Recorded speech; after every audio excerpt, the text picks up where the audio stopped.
Hombre, el fenómeno de la homogenización de la oferta y en cierto modo y en gran medida también homogenización de la demanda no tiene fácil solución.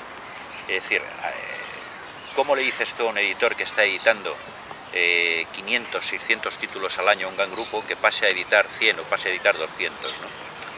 Es complicado, ¿no? El problema que eso plantea es la visibilidad del editor independiente. Es decir, cómo un sello editorial pequeño de calidad que esté haciendo un tipo de reflexión editorial seria, profunda, con un catálogo bien construido, es decir, se encuentra con un problema que es cómo llego al mercado. Y claro, en la situación actual de homogenización de la oferta y de la demanda, ese editor no tiene espacio para tener visibilidad en los espacios comerciales y en los puntos de venta, ¿no? Ahí hay un fenómeno curioso que es un poco, en definitiva, el beneficio comercial de una empresa de librerías, por ejemplo, es una fórmula, es decir, beneficio comercial es igual a beneficio unitario por rotación. Los grandes grupos han sabido captar esto y entonces, ¿qué le están ofreciendo en muchos casos a los puntos de venta? Por una parte, por su poder mediático le aseguran un cierto poder de rotación, pero es que a la vez le están inyectando margen, con lo cual lo que se está produciendo es un desplazamiento hacia la homogenización total de los puntos de venta. Es decir, es muy difícil, se encuentran muy pocas librerías en España donde las estrategias de diferenciación, es decir, sean el motor de su negocio, ¿no? En esa línea es fundamental entender una cosa, es decir, lo que puede hacer una librería en definitiva es plantearse, diferenciarse del resto de los puntos de venta y de las cadenas, ¿no? ¿Cómo? Pues evidentemente abriendo sus espacios comerciales hacia fondos editoriales que no sean fondos habituales en este tipo de centros, ¿no? Porque no olvidemos una cosa, es decir, el libro es un producto que es susceptible de entrar prácticamente en cualquier punto de venta, sea casi de lo que sea. Es decir, el libro siempre ayuda, en muchos casos, o opera como complemento de otro tipo de productos, ¿no? Entonces, en ese sentido, lo fundamental sería una contención editorial, que debería haberla. No tiene sentido en muchos casos sacar al mercado un libro del que sabes que en el ISBN de ese mismo libro hay 5, 6 u 8 libros absolutamente semejantes, donde no tienes claro incluso qué es lo que aporta ese libro que acabas de lanzar al mercado respecto a los que ha lanzado ya la competencia. Eso por una parte. Por parte de los puntos de venta, indudablemente, plantearse estrategias de diferenciación, para lo cual los editores tienen que empezar a virar un poco el timón comercial y empezar a apoyar más a las librerías independientes. Es decir, en otro tiempo las cadenas y surgimiento, por ejemplo, de FENAC en España, como en su momento como category killer, impulsó el sector, ¿no? Hoy en día las cadenas, en muchos casos, están planteando también, le hacen dudar al sector, es decir, un poco en contra de los puntos de venta y de las librerías independientes, ¿no? Frente al temor y los reparos que el libro digital está suscitando a editores y a libreros en este país, creo que estamos de enhorabuena en el sector. El libro en papel nunca ha gozado de mejor salud. Nunca se han vendido tantos libros y nunca hemos tenido las tasas de lectura que tenemos ahora mismo en el país. Al margen de datos triunfalistas, porque todavía hay mucho que hacer y los niveles de lectura en este país son francamente mejorables, lo que sí es cierto es que el libro, ese jano bifronte, que por un lado es un producto cultural y por otro lado es una mercancía, un objeto de consumo, lo que es cierto es que el libro se ha incorporado en la cesta de la compra de los españoles. Y eso es una buena noticia. Y es una buena noticia porque estamos ante un sector que es muy vital, es un sector que todavía tiene mucho por hacer. Otra cosa es cómo están abordando los distintos editores este mercado en el que nos encontramos, ¿no? Las grandes editoriales desde hace muchos años han abordado una única estrategia, que es la del mercado de masas.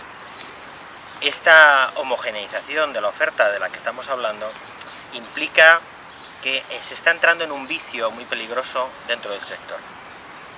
En el sector no solo hay un mercado, los editores tienen que cobrar conciencia de que no hay un solo mercado para abordar las estrategias de comercialización del libro. Si centralizamos todo en un push en el mercado de masas, corremos el riesgo no solo de atender otro tipo de mercados, sino de reforzar esta espiral cíclica de sobreabundancia o sobreproducción editorial, tsunami editorial y librerías atestadas de libros, ¿no? eso no beneficia al público lector y eso no beneficia al mercado. Hay otros tipos de mercados, los que hemos denominado mercados de nicho o mercados especializados, donde la edición independiente todavía tiene mucho que decir. La edición independiente frente al producto masa aborda una estrategia personalista de lo que es la edición. Nuestro cliente final no es el lector masa, sino el lector persona. En definitiva, los editores independientes sabemos o creemos saber identificar cuáles son nuestros lectores, cuáles son nuestros posibles compradores. En ese sentido, apostamos por la sostenibilidad en el mercado del libro, no por esta corrosiva erosión agresiva por parte de estrategias que refuerzan la horizontalización de la oferta y la demanda. Conocer nuestro mercado, tomarle el pulso a nuestro público lector implica desarrollar estrategias racionales, eficaces y sobre todo ajustadas, en un mercado como el que estamos viviendo actualmente en crisis. La crisis no es buena ni mala, como ya nos decía en otro contexto, el de las revoluciones científicas, el señor Kuhn, toda crisis es una oportunidad. Esta crisis puede ser una oportunidad para que los editores independientes dejemos de hacer lo que los grandes editores hacen y cometen errores al hacer, focalizando todo hacia un tipo de mercado como es el de masas. Los editores independientes podemos abordar estrategias nuevas, innovadoras, gracias a las oportunidades que nos generan las nuevas tecnologías, la web 2.0, en definitiva la red, las redes sociales y la era Google, ¿no? Nunca hemos tenido herramientas tan baratas, eficaces y de impacto como pueden ser las nuevas tecnologías y la web 2.0. Los antiguos medios de comunicación de masas, como eran los periódicos, las revistas, están viviendo una situación crítica porque hay un rediseño de todos sus soportes, ¿no? La red nos está permitiendo conseguir la gran aliada para el mundo del libro en papel. Nunca se han vendido tantos libros en papel gracias a la red. Como decía al principio, frente a los miedos de editores y de libreros que ven con cierto escepticismo el laberinto digital, hay una serie de editores independientes, pequeños, medianos, que están sabiendo aprovechar la oportunidad que las redes sociales generan para compartir, publicitar y promocionar sus soportes y sus productos editoriales. Creo que en ese sentido estamos en una vía de trabajo buena y positiva. Es difícil hablar de las estrategias diferentes entre una gran superficie, una cadena de librerías, una cadena de librerías independientes, que también las hay, o una librería independiente individualizada, ¿no? Es decir, evidentemente las grandes superficies y las grandes cadenas de librerías, su motor, digamos, comercial es el tráfico, ¿no? Es decir, para ellos todo lo que sea generación de tráfico a tienda, lo que les está produciendo evidentemente es una rotación de producto, por tanto hay una adecuación y una racionalización de ciertos procesos en función de oferta y de demanda, ¿no?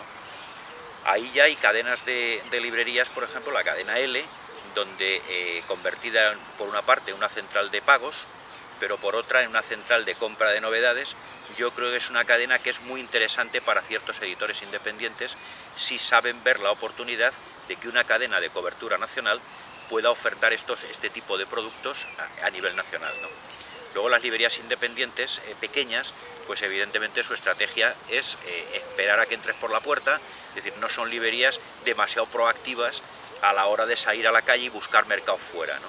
Es decir, no hay una estrategia única o una estrategia similar entre una gran superficie, una cadena de librerías o una librería independiente, ¿no?